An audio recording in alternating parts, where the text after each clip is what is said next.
Okay, welcome to another episode of Warriors Whiteboard Wednesday. Dashi Miller here from Warrior Concepts, but you know that. Anyway, so jumping right into things, during this episode, we're going to take a look at neutralizing the force of an attacker, or the force of an assailant's or an opponent's attack, okay?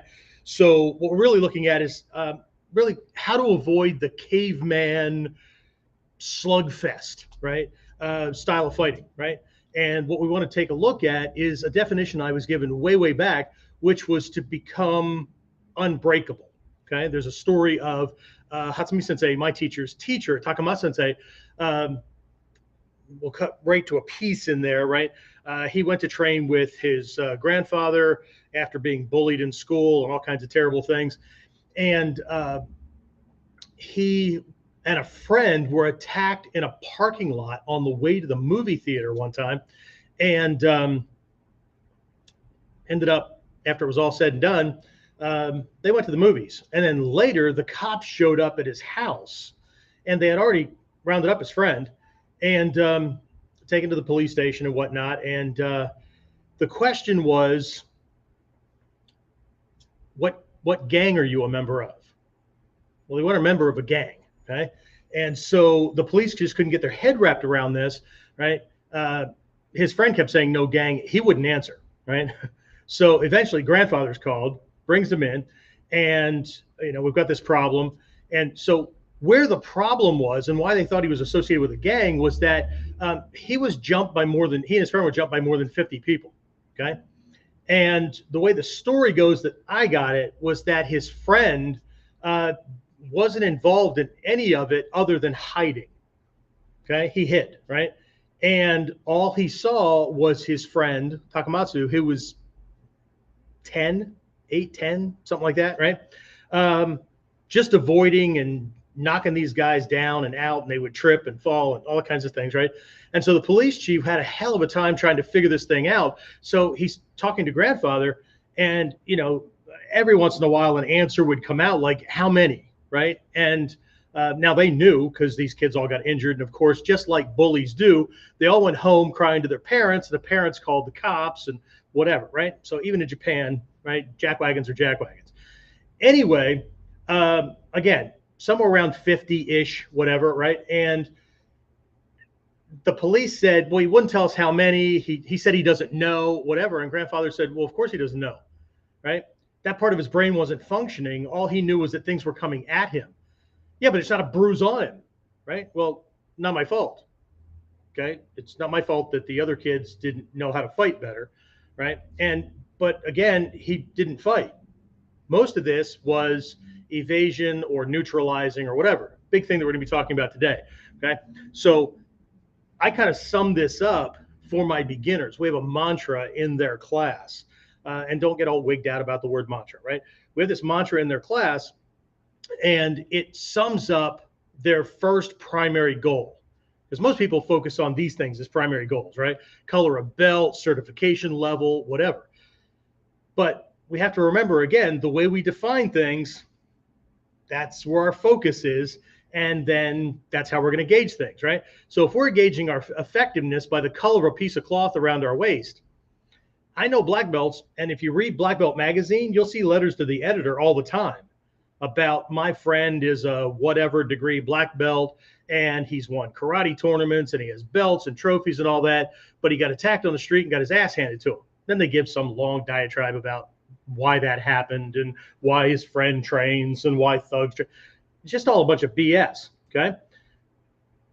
It's not about the certification level. Right? Just like a college degree, you can hang it on your wall, but that's no guarantee to any employer, right? That you're going to be able to be effective on the job, that you have good work ethic, that you're going to be able to produce results that they need, whatever, right? It's just, right? It paid salaries at a university, and it got you letters after your name that a company thought they needed you to have to be effective. Anyway, what it really guarantees them is that you've learned how to think and you've learned how to produce results based on research and hopefully critical thinking. And that itself can be a critical mistake, just like focusing in the wrong area. So back to my students, beginner students, their mantra is, if he can't hit me, he can't hurt me. And if he can't hurt me, he can't beat me. Okay? Because for them, Neutralization starts with evasion, which of course is included in today's lesson, but it's only the tip of the iceberg, okay? Because sometimes you can't evade it, right? So then what? How far can this go? Okay. So again, what we're going to be doing is taking a look at another aspect of at least two areas of our training, right? If you've been following this along, right, we keep touching on these things, right? So these two areas allow us to make sense out of what's going on inside of an attack situation, inside of what I call the bubble, okay? To know what we need to do, right? But to also negate the force of his attacks so that either we can get away or we can actually apply our techniques. Because if you don't handle his, you don't get to do yours. Okay, it kind of reminds me of a newsletter that was out a long, long time ago when I was going through police school.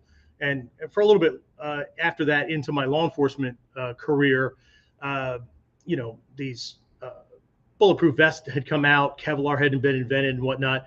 And one of the company's name was Second Chance, right? So we just knew Second Chance vest. It was right up there with other gear that was just top notch. And so Second Chance came out with a newsletter, and while there were articles in it, what it was loaded with were pictures of all of the officers whose lives were saved by these vests. Now that's a hell of a testimonial, right? So, but the name of the newsletter was called Sex and Violence. Okay, well, that gets people's attention, right? But it was the subtitle that made the difference. Sex and violence. You can't enjoy one if you don't survive the other. I'd love to have a spin on that for maybe something that we're doing, right? But then I'd have some pussy come out of the woodwork and be all offended because I used the wrong word, just like I just used the P word. Anyway, all right, so neutralizing attacks, right?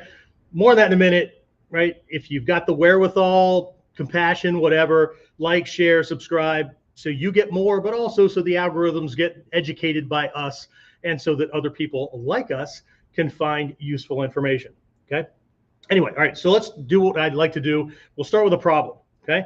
The problem really stems down to two kind of belief systems that are out there. And I was just talking to some students during a coaching call last night, my inner circle guys, and we were talking about the care we have to take, because we all come to the training with preconceived ideas, whether they were trained or programmed into us, or we just watched movies and TV shows or whatever and saw fights happening. And then subconsciously, unconsciously, consciously, right? We believe, just like everybody else, that there's a certain way to fight. And then what ends up happening often, not all the time, but often, is that we can think that we need to modify what we're learning in this system based on what we know should be done in a fight, right? So we don't know why we should be training like it's been passed down, okay?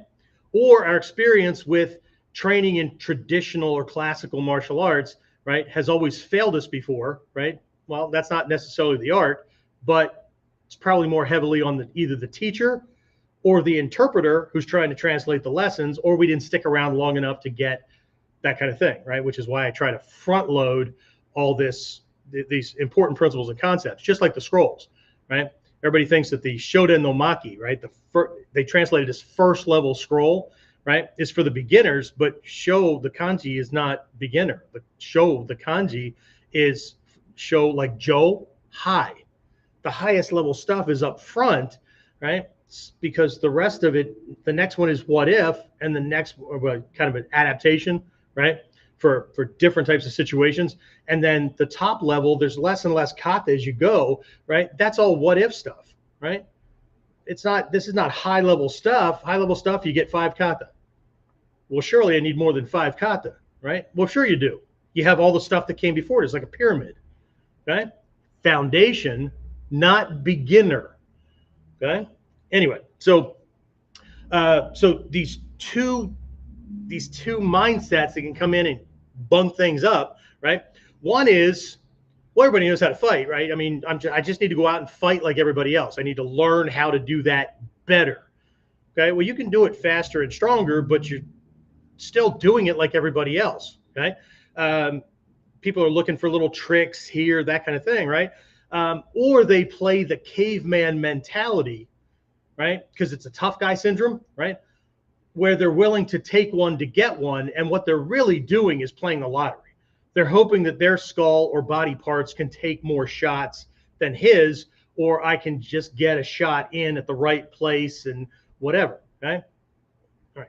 I'm not saying it doesn't work. People fight like that all the time, and you have winners and losers. I get it. Okay. Winners get to write the history books or get bragging rights. Okay. But if we think about this from the perspective of survival, right? What if that wasn't a fist coming at you? What if it was a knife? Still willing to do the same tactics? Still willing to put your body nose to nose, this kind of thing, and expose? Okay. Maybe if you have armor on. Okay. So what we're doing, and the reason that this is often called enlightened self-protection or enlightened self-defense, is what we're doing is we're learning how to not only understand what's going on inside that bubble, right? But we're trying to give ourselves the greatest advantage, right? The greatest chance for success, for survival. And here's the big part, with the least amount of wear and tear on us in the process. Okay.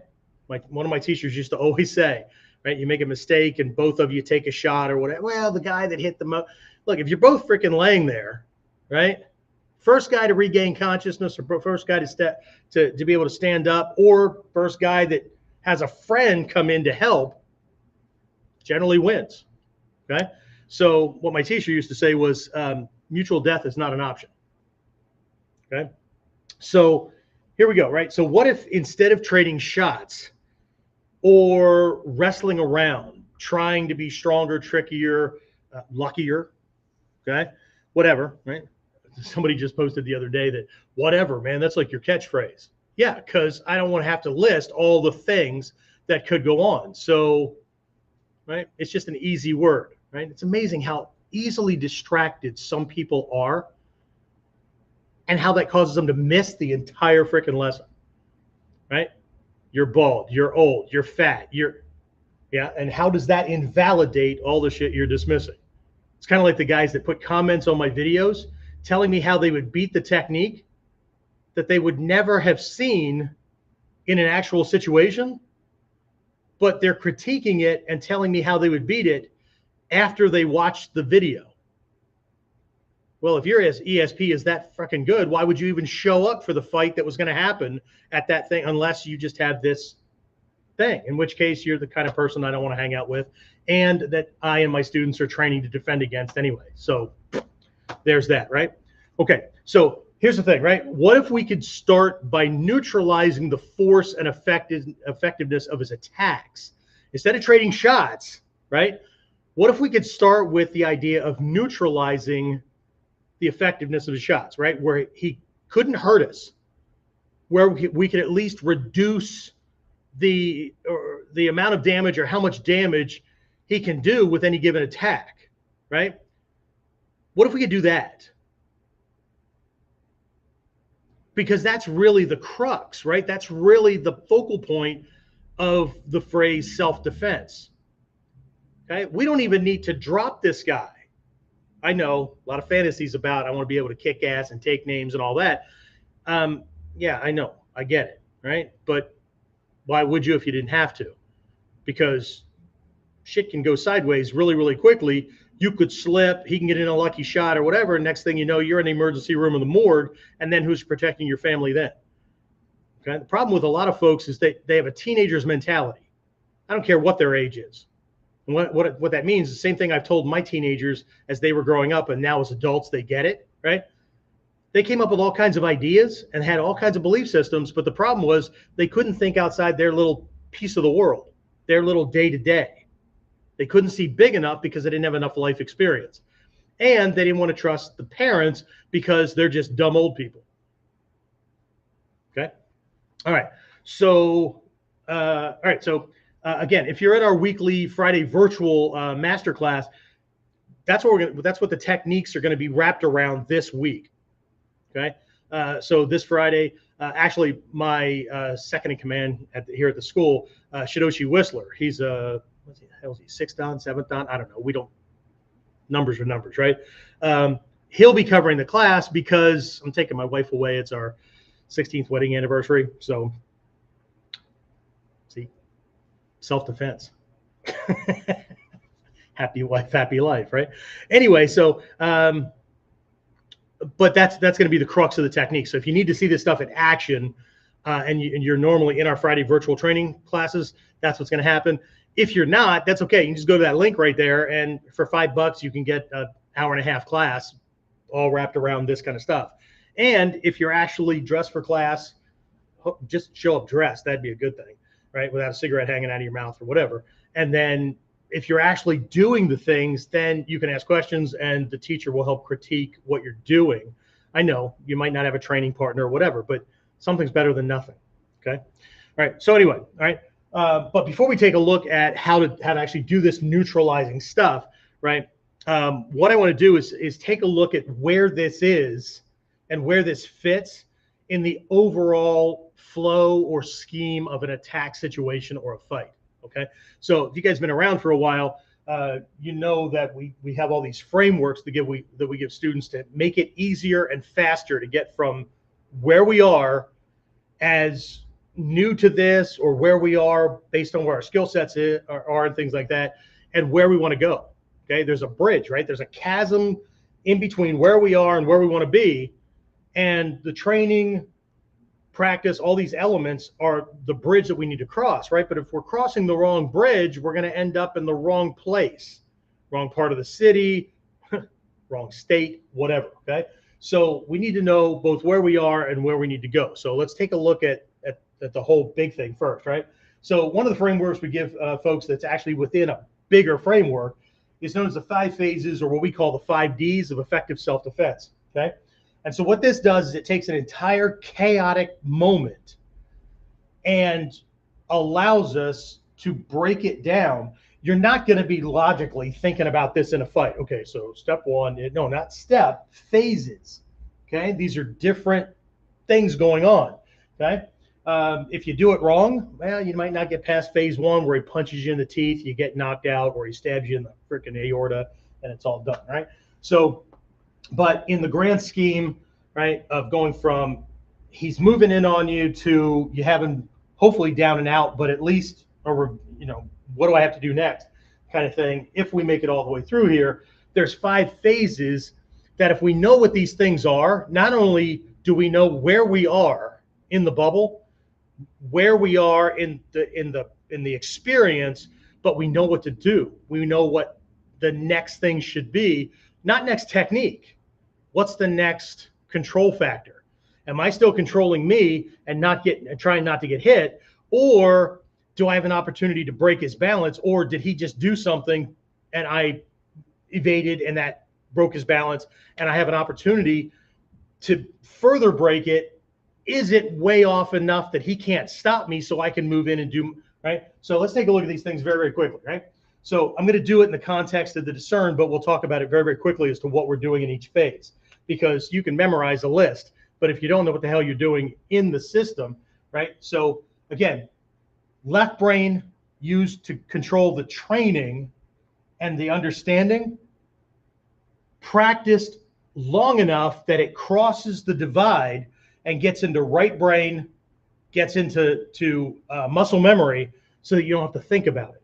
It's kind of like when you drive, right? If you have a moment of panic because it looks like somebody's not going to stop at a stop sign or a red light, and you're moving through, you don't let left brain logically think, foot off accelerator, foot to brake, find the brake, apply pressure, steering wheel, flip him off. You don't think about all those things. Okay, you do 100 micro movements and your left brain is going shit, or calling him a name, or WTF, or whatever, right? That's how our self-defense action needs to be. So we have these frameworks, right? Okay, so the first one is discern. Okay, discern. What we're doing here is we're paying attention to how they're moving in, how they're dressed, how their body's positioned, what they're doing as they're moving around and whatnot. And if we've done our research, the more research we've done, we can generally identify what kind of attacker he is, or what kind of fight style he uses, right? What his intentions are. But even without that, right, is he wearing clothing that's going to help or hinder him, right? That kind of stuff, right? Environment, all kinds of things. The more things that I can know here, again, this is different than reciting a list. But either way, short of this is I pay attention. I tune in, right? What the hell is going on, right? If he gets the jump on me, this might be not until after the first or second shot hits because it was a surprise attack or somebody grabbed me and now I have to, right? So, but either way, what's going on, right? Next one is defend. I know most people think that's all the way down here, right? Okay, so this is my cool move. No, this, in short, is neutralizing the force of his attack. If he's trying to knock me off balance, if he's trying to hit me, he's trying to destabilize me, okay? If he does that, right, he gets the next shot, right? It's kind of like in certain games where if you win a round, you get to go first on the next one. Same thing, right? Game theory works through all this stuff, right? Even though this is not a freaking game, okay? So neutralizing the force. If we can do that, and this might take, we might be able to do it off his first one, might not be until his third one, might not be until his fifth one, whatever, right? But there will be a moment where there'll be an opening and we can try to destabilize this guy, right? So the next one is disrupt, okay? And disrupt is nothing more than a big fancy word that means unbalance, okay? It's not always physical, right? There's three ways to unbalance somebody: physically, mentally, and emotionally. The more of those you can make happen, the more you can, okay? Mental disruption, mental unbalance is called confusion or distraction, okay? Emotional, spiritual, that kind of disruption or unbalance is doubt, fear, anxiety, those kind of things, right? Where it slows him down, right? The point of disruption here is he can't move on to the next thing he wanted to do easily because he's fighting himself. He's fighting inertia. He's fighting gravity, those kind of things, right? When he's in this condition, he can't defend against you. He can't attack you. He can't escape from you. All he can hope in this moment right here is that you don't kill him. And in that moment, you can deliver. Okay? This is your attack. This is your technique. Okay? Everybody keeps trying to do it up here, and that's why they're trading shots. Because I'm thinking about what I'm doing, and he's thinking about what he's doing, and every once in a while I get a block in, but these things land. Well, that's just the nature of fighting. Yeah, it's the nature of fighting that way. Okay? If I want to be able to do my technique like the models show, and this is why most people don't think that kata work, right? At least the way we do kata, not just the string of basics, right? The reason they don't think it works is because they don't think that you can have that kind of control in a situation. And the reason for that is they think like Slugfest, like Sluggo, and they don't understand that you take things away from him. By taking things away from him, you give things to yourself, right? But you can't be thinking me, me, me while he's thinking me, me, me. You're just trading shots, okay? So what I do is take all these things away from him.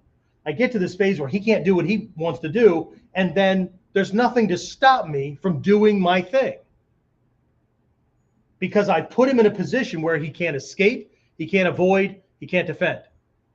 And actually in the advanced levels, his attempt to do those things backfires on him and actually helps mine. Okay, so cool. And then what's down here? Well, we have discern. I would like to say discern again, but discern, we're paying attention through all of these because I need to know that if I move into to unbalance him and he catches his balance and throws something at me again, I'm back here. So this is not a linear step by step by step by step. If he's not off balance and he's free to move, I'm here. If the fight disengages, there's too much distance and it resets to zero and he's coming back in, I'm back here. Okay? If we get to here and he can't move and I have an opportunity and I take this, great. If I have an opportunity to take it and I take too long, and he recovers himself, I'm back here again. Okay, so this is a framework so I can know where I am in the flow, where I am in that bubble, where I am in that experience.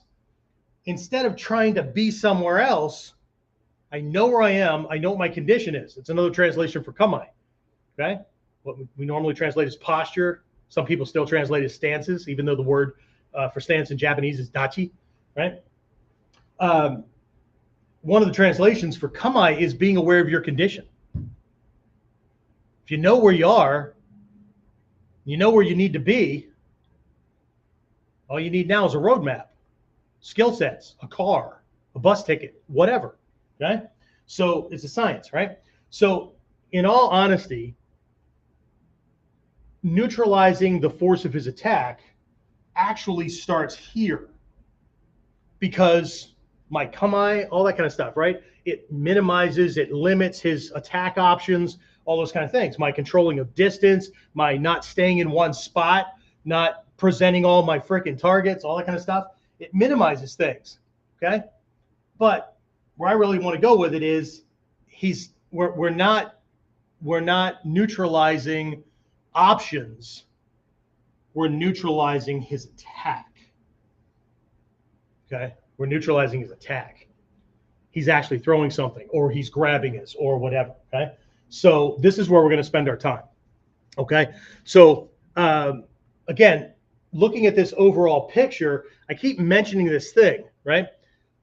Understanding the bubble, making sense out of things and all that, right? So again, if you've been following the series, if you've been following the training, and if you haven't been, and you're on YouTube, subscribe so that you find out, or go to the website at onlineninjaacademy.com/podcast episodes, and you can sign up to get on the mailing list, and you'll know before everybody else when the next one's coming out, what the topic is, all that kind of stuff, right? So we've been talking about randori, right? And the translation for randori, you'll often hear me say catching the moment, catching the spot, that kind of thing. But the translation for randori, it's actually two Japanese kanji, two Chinese kanji. The Japanese just borrowed them, right? Dori or tori means to catch or to seize, get hold of, right? Ran means chaos, because that's exactly what a freaking fight feels like. I've had people tell me, I try to do my techniques, I try to do them, they're cops or whatever, I try to do them, and as soon as the first punch flies, then I lose everything because it's just chaos. Yeah, you've learned your techniques, but you haven't learned strategic thinking. You haven't learned tactical positioning to minimize his options. You're waiting for a punch, but after that, you're waiting for a punch, but you're thinking about a technique to do. How do you know the technique matches his attack? Just because he punches, what kind of punch is it? Okay? Is it a multiple attack? Is it a hook punch, uppercut, jab, whatever, right? That all matters. Okay? I know this is too difficult for a lot of people, which is why they just go and do something else. Okay? But there's this idea of randori, right? What randori actually means is making sense. It's catching the chaos, seizing the chaos. Well, how the hell do you seize chaos? No, it's not about seizing the chaos. It's about, one, accepting the chaos, two, catching the moments, the opportunity that's there by actually going along with what's going on. Okay? Instead of resisting it, instead of fighting it, instead of ignoring it and doing your thing, and he does his thing, and you hope to land your things and hope he doesn't land hit, whatever, okay? But I'm blocking, I'm bobbing and weaving. Yeah, but you're not changing distance. Anyway, not going into the science, okay? So this whole thing, everything that we ever talk about, right, has some aspect of this idea where the ultimate goal of any fight system, I don't care what it is being able to operate inside that chaos and not contribute to it in a way that makes you even more confused or anxious or whatever, right? Let him do his thing And you play with that. People like to say, use his own energy against him, use his own force against him, use his own whatever, except that their body and their fight style doesn't compute. I understand the logic, right? We sound wise, except meanwhile, back in the real world, we're shoveling coal on the fire, right? So there's no sense or rhyme or reason to what you do other than that's the way I do it. Then you're shoveling coal on the fire. Okay. So anyway, all right, where the hell am I in my notes? Okay, so okay, Rondori, we did that. Okay, so to understand phase 2, to understand this neutralizing phase, right? What we're trying to do is not get broken. Okay, that goes back to that Takamatsu story that I told originally, right? The reason there were no bruises on him was because, and he didn't go out of his way to hurt these other people, right? He just kept them from hurting him and his friend. Okay, so the whole idea though is it was all just going with what they were doing, and there were some weapons involved and things like that. Luckily, no kids got killed or whatever, but this was about being unbreakable, because it's easier to justify self-defense after a situation if all you did was keep him from beating, breaking, or killing you. As soon as you cross this line and start doing things to him, well, actually down to here is okay, because if you break his balance or he breaks his own and you help him and he falls down or whatever, that's whatever. Okay, this is kind of a gray area, because if he falls and pops his head against the curb, depends on what you were doing here that caused that to happen, because involuntary manslaughter, still jail time. Okay, and then you got to worry about not getting butt raped in the prison shower, okay, by more than one guy. Okay, but once you get down here, things you really need to understand, legal self-defense and all that kind of stuff. I know, who talks about that?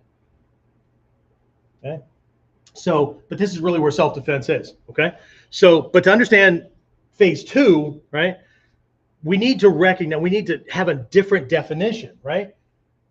We need to stop saying blocking. We need to stop saying evading. We need to stop saying writing it off. We need to stop saying going with the flow.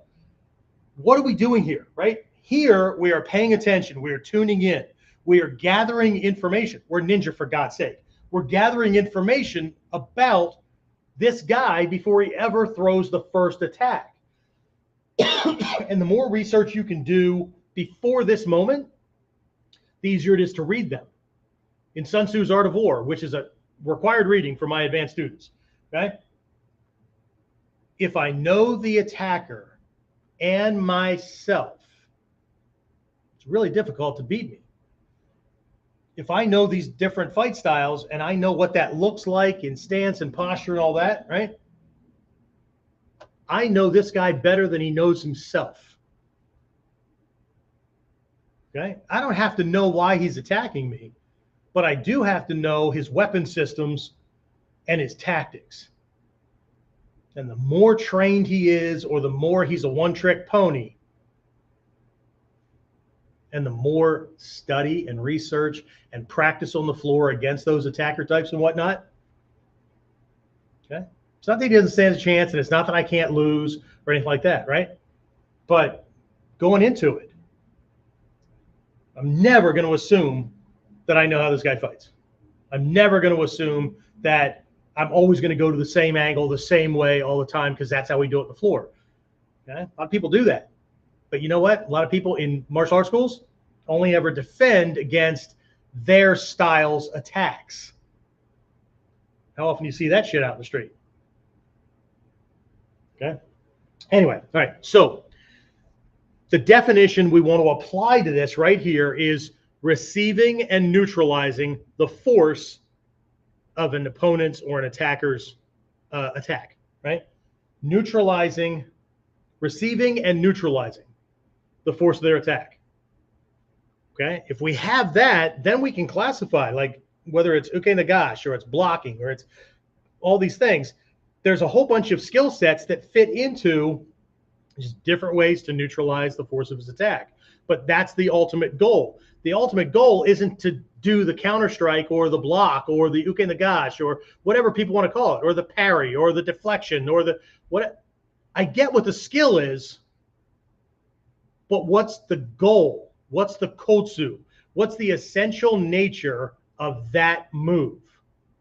It's to neutralize the force of the attack.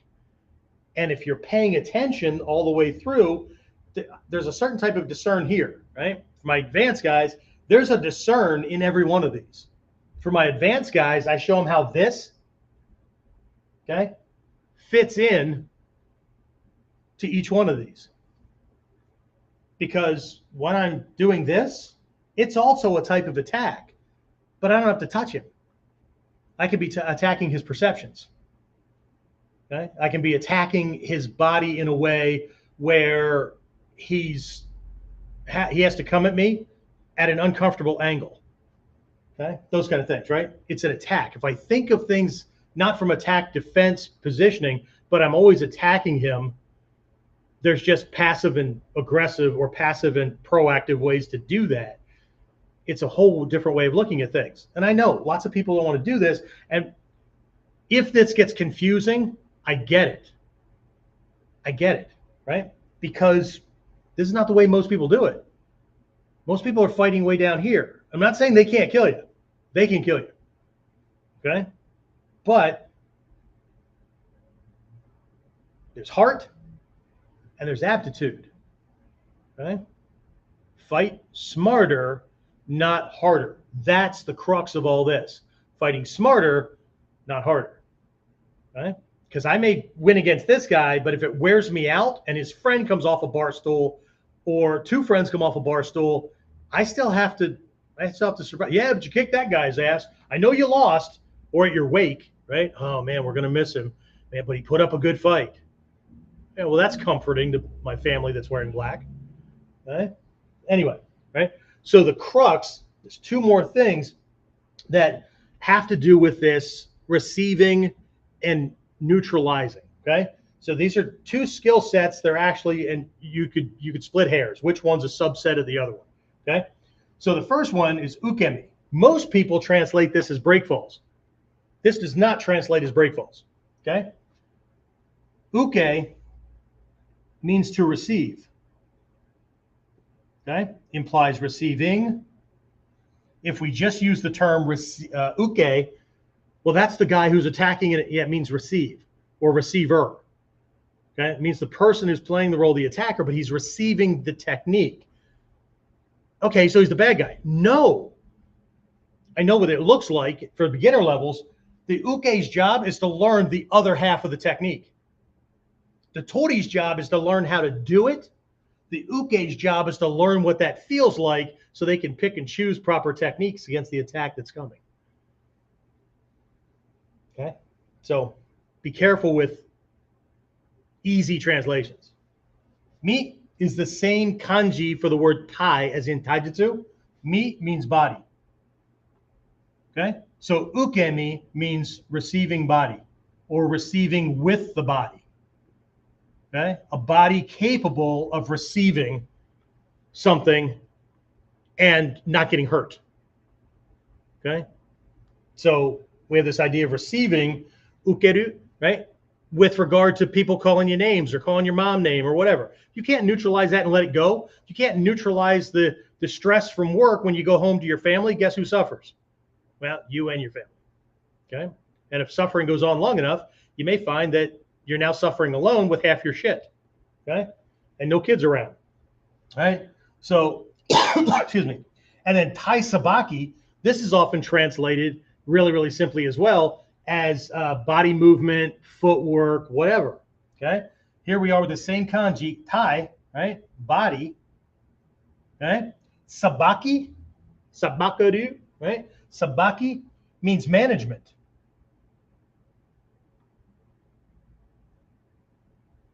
Your ability to manage your body so that you can do what's needed in the moment based on what's going on, not be a one or two trick pony. The virtue of this means that ninjutsu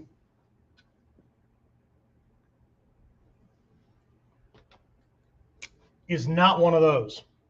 It's not a style. Okay? It's a science. It's not a style. If you think this is a style, then you're going to be easy to figure out. Okay? Anyway, all right. So, ukemi, taisabaki, neutralizing, right? So here we are, right? It's time to take a look at, we're going to take a look at 3 ways to neutralize the force of his attack. I know I've got 3, but what I have are 3, and we're going to just borrow one of these as a subset because there's a bunch of ways to do 1. There's a bunch of ways to do 2. This is not the format for that kind of training. I'm giving you the 30,000-foot view or the 300-foot view. You're in the hot air balloon or the dirigible over the sport arena, and you're getting that kind of view, right? Every week you should be able to take this stuff and apply it to your training. If you want to go deeper, there's the first maybe hint at things. Otherwise, we've got lots of other programs. Just go to onlineninjaacademy.com and or get on a mailing list somehow so that you start getting other in-depth training, or don't and just keep doing what everybody else is doing. Either way, I'm cool. Okay. I'm so cool I can give you a change for an ice cube. Anyway, all right. So haven't used that since the 70s. Right. So 3 ways to neutralize the force of his attack. Right. So again, just a reminder, that's the thing that Shidoshi Whistler will be covering during this Friday's class. Okay. So first one is evadance or avoid, right? Just flat out avoid, right? So we'll get the easy one out of the way first off. Okay. So why are we avoiding? So he misses. What does that do? What was that quote that I make my new guys remember? If he can't hit me, he can't hurt me. If he can't hurt me, he can't beat me. If he can't hit you, kick you, stab you, shoot you, throw you down, hold on to you, then he can't freaking hurt you. Most people don't think this way. They think, what's the first move in the technique? And then what's the next move? And then what's the next move? And they focus on getting to the end of that thing. They never break their technique apart and go, which parts in any given kata are in these phases? Which moves are doing two phases at the same time? Okay. Neutralizing the force of his attack. Why else would he throw another attack? Because he fucking missed. Okay. And he didn't ask for your business card or the dojo's business card because, ooh, that was a cool move. Okay. You have to earn every move, right? Okay. You may be able to take shots. You may have a thick skull or whatever, right? But you keep taking shots, pretty soon, just like taking other shots, pretty soon, you know, what's that? 1 tequila, 2 tequila, 3 tequila floor, right? Same thing with shots. Same thing with other types of shots. Okay. So the first way is the obvious way, right? Evasion, avoidance. That's what most people call taisabaki, right? It's evasion, kind of, but you're actually doing at least 4 things at the same time with every move in taisabaki for it to be correct. Okay.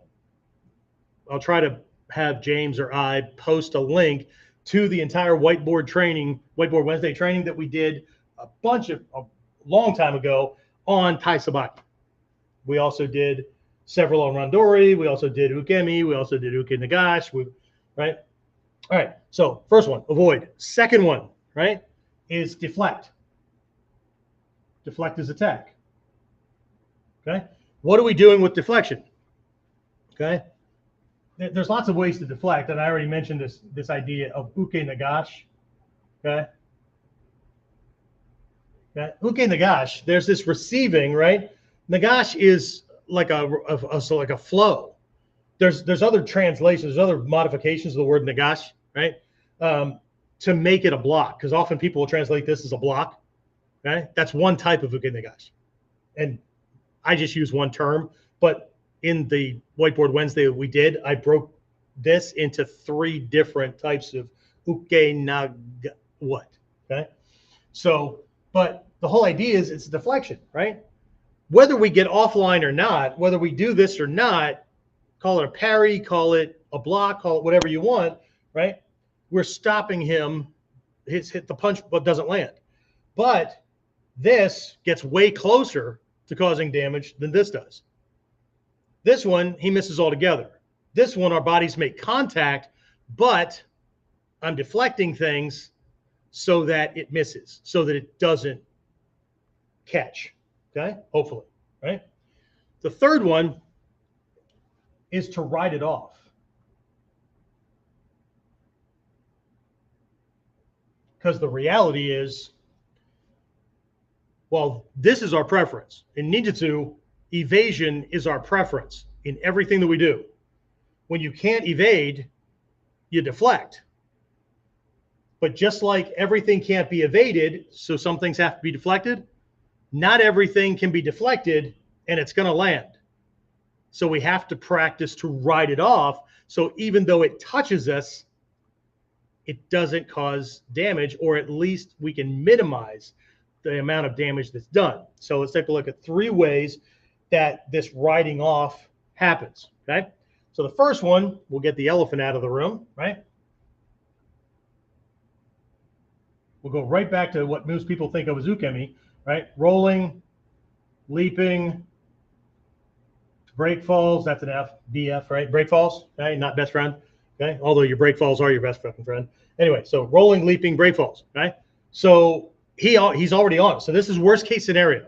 So just like I went escalating here, preference, we may or may not have been able to avoid, but, and a deflection, uke nagash, is actually these two combined. We're neutralizing the force of his attack, and we're beginning the process of breaking his balance. If your uke nagash doesn't start to break his balance, then you have to do more work. Okay? So this, right? So this is escalating. No touching, he's landed. Okay? And we've got to neutralize it, right? So in this case, going this way, worst case scenario.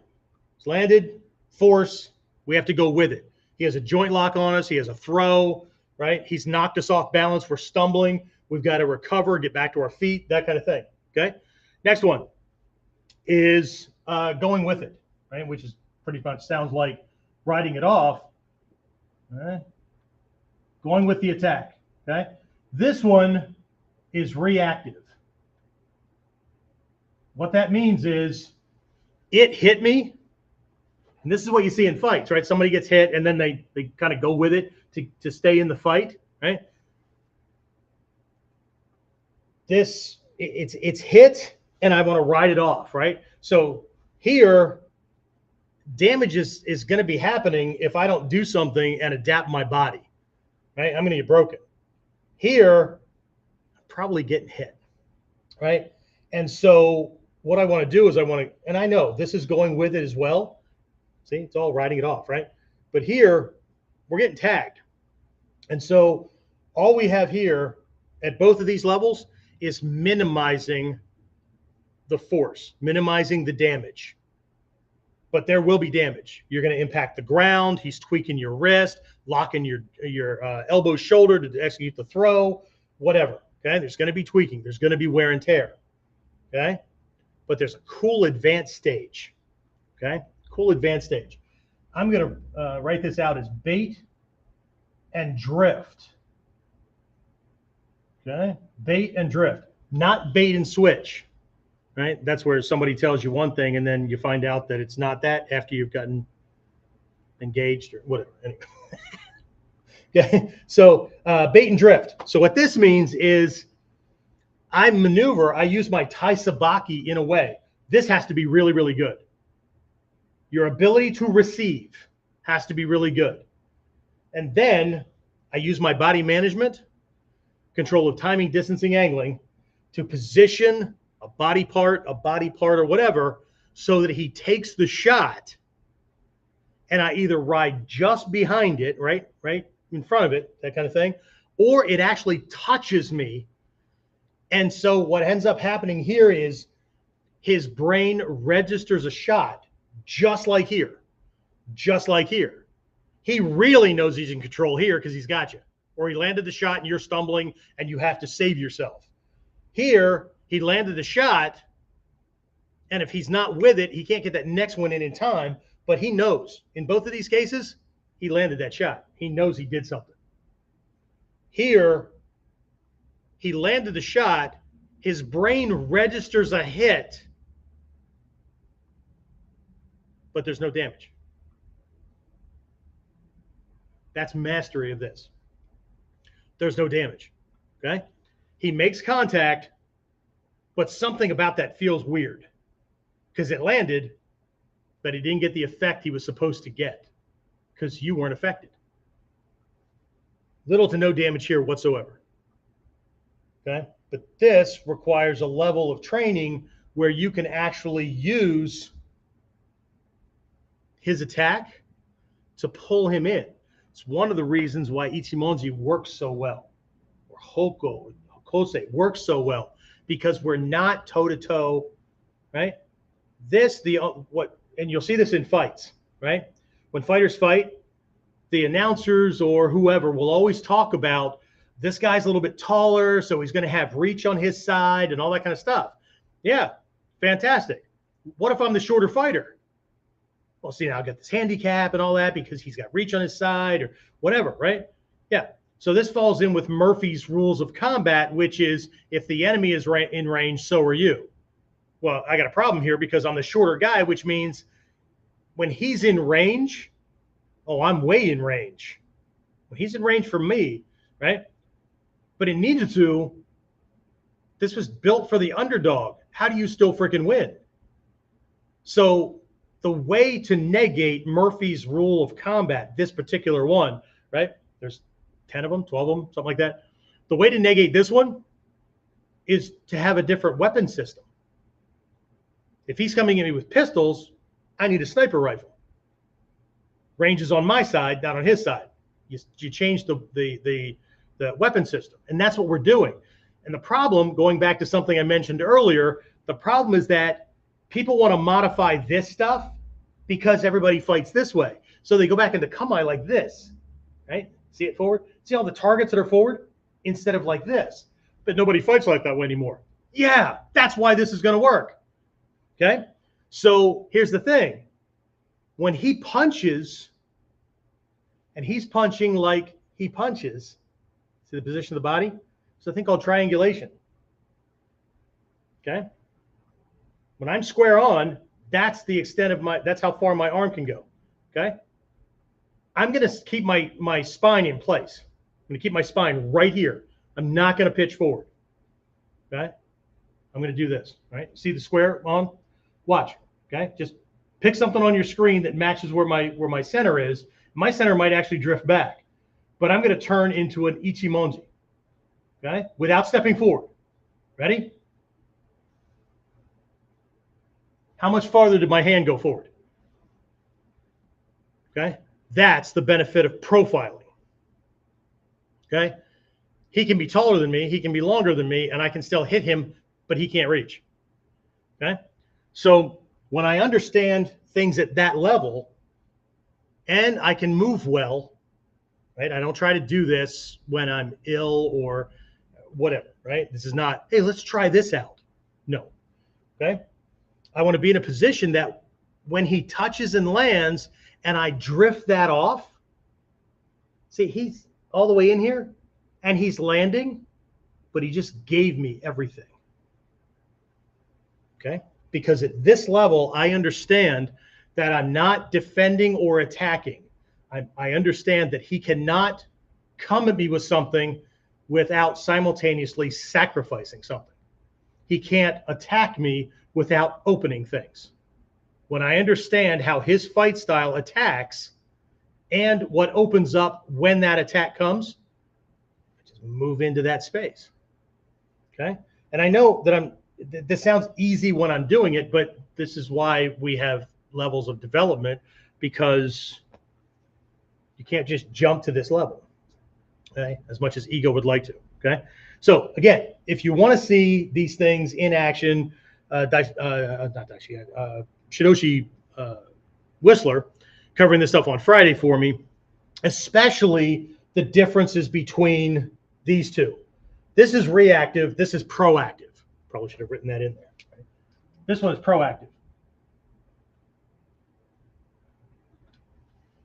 Okay? This one, it's landing. You didn't plan on it landing, but you have to ride it off.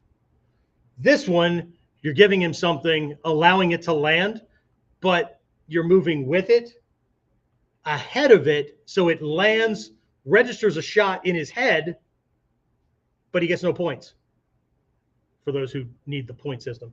Okay? So reactive, proactive. This one is, oh shit, save myself. Okay? So if you're up for that, there's the link. You can just go and sign up for it.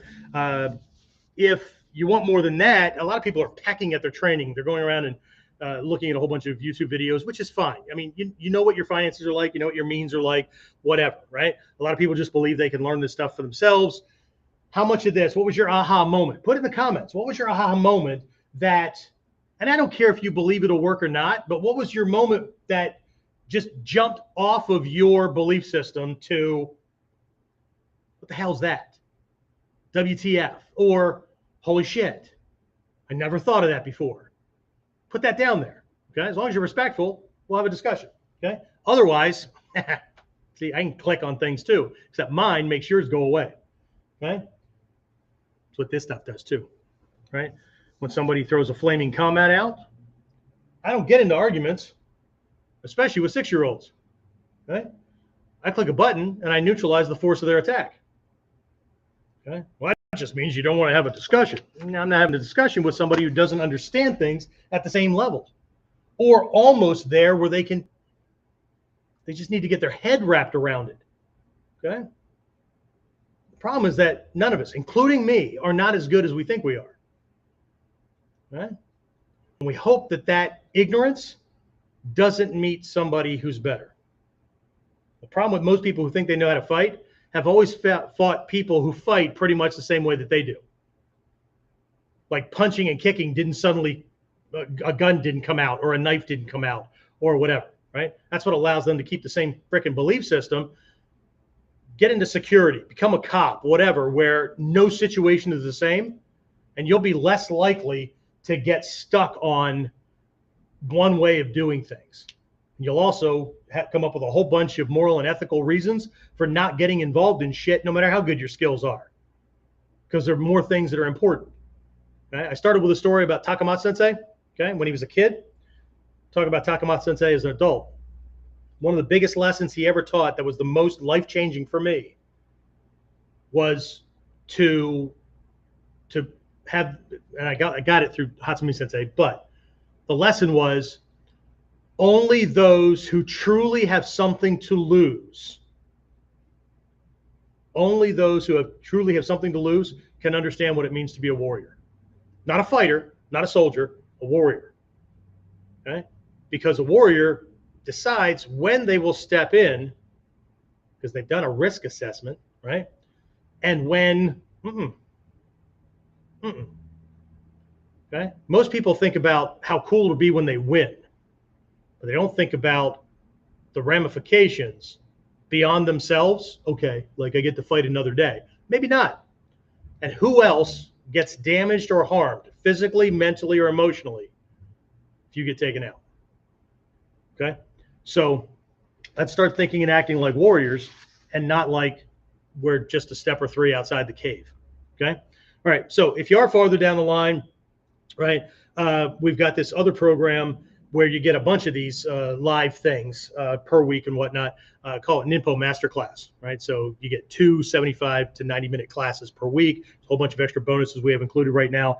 If you go to that link and scroll down, you'll see the links to hop over and take a look at that. Or if you've always wanted to be doing Ninjutsu, or you've been doing it and this seems like, maybe we should take a look at this, right? My recommendation is that we either get on the phone and talk about it, to see where you are, to see where your starting point should be. Or if you're brand new, we've got our Foundations of Ninja Self-Defense program. You can get information about all of these on onlineninjaacademy.com, or we'll post links down in the description here in the next day or 3 to help you get over there. But you could always just send an email to warriorc@warrior-concepts-online.com. Do I have space for this up here? Warrior, the letter C, at warrior-concepts-online.com. Damn, Sensei, that's a long thing. That mentality is not going to work with me. If you're not willing to type extra letters in, then it's highly unlikely that you're willing to do the work to become this. And that may piss you off, but that's just the way it is. Okay? It's just the way it is. Chinese have a saying, and this is how I'm going to end this. Okay? The way we do anything is a really good indicator as to the way we do everything. Okay? That's where I'm going to leave it. So hopefully I'll see you again next week. And if not, I understand. In the meantime, train hard.